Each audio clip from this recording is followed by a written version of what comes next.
Hey everyone, I want to continue our thoughts on leadership and practical skills and what the Bible teaches us about leadership. And this morning I'm going to shoot a really short video, but we're on site. We are outside of Leesburg along Route 7.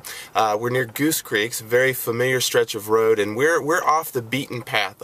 You may have noticed as you drive to and from Leesburg on 7, where the golf course is, there's an old abandoned bridge. It's an old truss bridge, and this old bridge has caught my eye from the first time I moved over here to Northern Virginia. I noticed it because, as many of you know, I'm an engineer by trade, and I used to work on bridges just like these. In college, I would inspect bridges and give oversight to bridge repairs, and then as I worked as a staff engineer for the state of West Virginia, these were the type of bridges that I was chiefly responsible for. So why are we here, and what does that have to do with leadership? One of the most important things I ever learned about leadership happened on a bridge just like this one. So I'm going to take you on a virtual tour and share with you something that's very special to me about biblical leadership this morning. Okay, we got a lot of wind and a lot of background noise with traffic on Route 7. You can see it in the far distance here. Okay, so in the background is this truss bridge that I was telling you about. It was built in 1932 by the Virginia Bridge and Iron Works Company, Roanoke, Virginia. And bridges like this number in the thousands and thousands throughout the Northeast. Probably for the last 40 years or so, 30 years, there's been a big push to replace these types of bridges just because they're very susceptible to corrosion. The old cast iron that they use, even if they painted over it, it still rusts out. And so about 20 years ago, when I was cutting my teeth as an engineer, first as a summer job and then as a staff engineer and a bridge engineer for the state, one of my primary responsibilities was to look over maintenance of these type of bridges and repair work that would have to be done on these type of bridges. So we would take all kinds of bids from contractors, and we would award these jobs. Most of the time they would have to come in, and it was very hard, laborious, back-breaking type of work to where you'd strip off the deck and you would begin to replace whatever type of components of the bridge, whether it's a girder or a stringer or different types of decking. You'd have to just start from, peel it all down and start all over again and repair these types of bridges. Very, very hard work.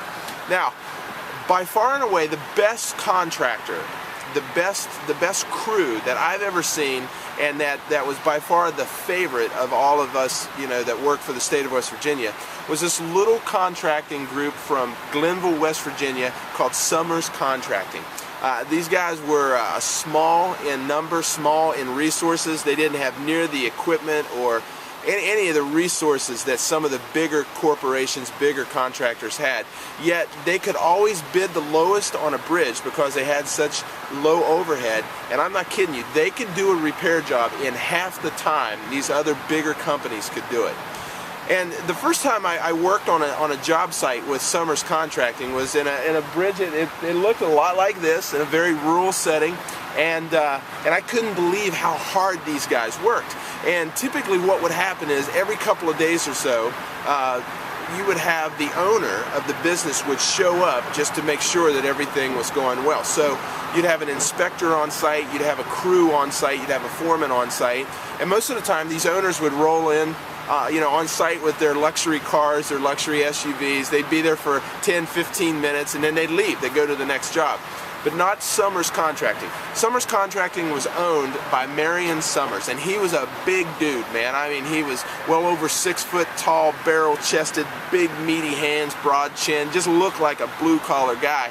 And he would roll onto that site with his old pickup truck, and the men would see him coming, and they would get excited.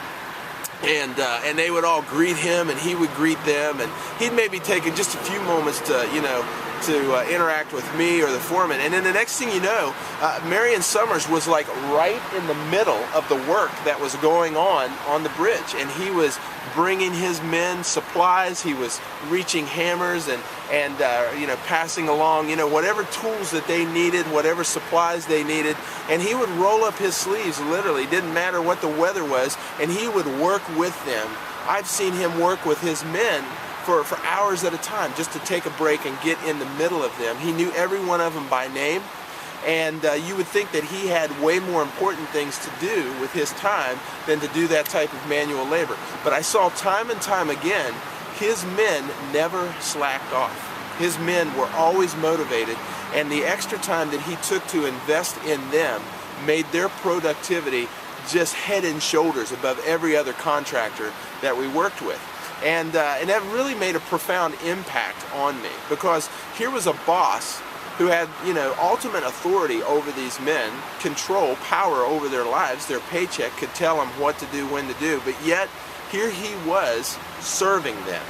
And because he served them, they all became a much better skill. They all became better skilled at their crafts, and they could work together in a team in a way that would repair a bridge, so fast. It was just really unusual. So the example of Marion doing that and his leadership skill reminded me of something that Jesus taught his disciples. In Matthew chapter 20, I want to read this to you because they were concerned with being good leaders. They wanted to be great. And there's nothing wrong with wanting to be great, but Jesus says the pathway to greatness that God has for us is a little different than what we're trained, when it comes to worldly leadership and worldly greatness. So Jesus is talking to his disciples here in Matthew 20, and it says, you know that the rulers of the Gentiles lord it over them. It's very windy. Yet it shall not be so among you.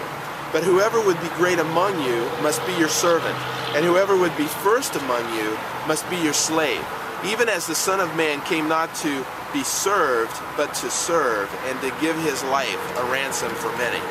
So, as I think about Jesus' words in his commentary on leadership, and I think about the example that I saw as a young man in this owner of this contracting business, to me, effective leadership really comes down to being able to understand the concept of servant leadership.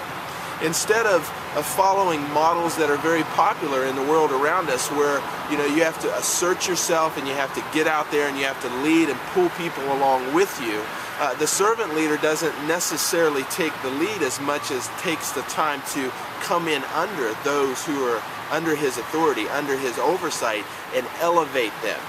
The servant leader, the essence of servant leadership and serving others, encouraging others, actually becoming a slave, so to speak, of others, you are acting on their best interest, and actually, instead of jumping out in front of them, you're coming in underneath of them, and you are doing whatever it takes to resource, to encourage, to enhance their life, their skill level, so that the potential for their leadership increases and increases and increases. Now, that's easy for me to say, it's hard to do. It's also a hard concept because it's a very popular thing in this world. We celebrate people who are the most up in front, the most front and center, the most, we look at leadership as strong men and women who are able to assert themselves and get things done. Yet, Jesus taught us that servant leadership was something altogether different. Jesus taught us that leadership is about serving. Leadership is, again, it's about coming in underneath and resourcing, equipping, encouraging, getting in the middle of the lives of those who you've been given oversight, whether it's a small group or whether it's a team at your workplace or whether it's a neighborhood moms group or whatever. The essence of leadership, effective long-term leadership, really does lie within our ability to humble ourselves and serve those who we are given oversight to. Let me leave you with this thought. If you think about it, strong leaders typically produce followers. But a servant leader has the capacity to produce other leaders. And in the kingdom of God, we need other leaders. We need people who are stepping into the full potential of their gifting, their passions, and developing skill sets that will help lead others. So that's your thought today.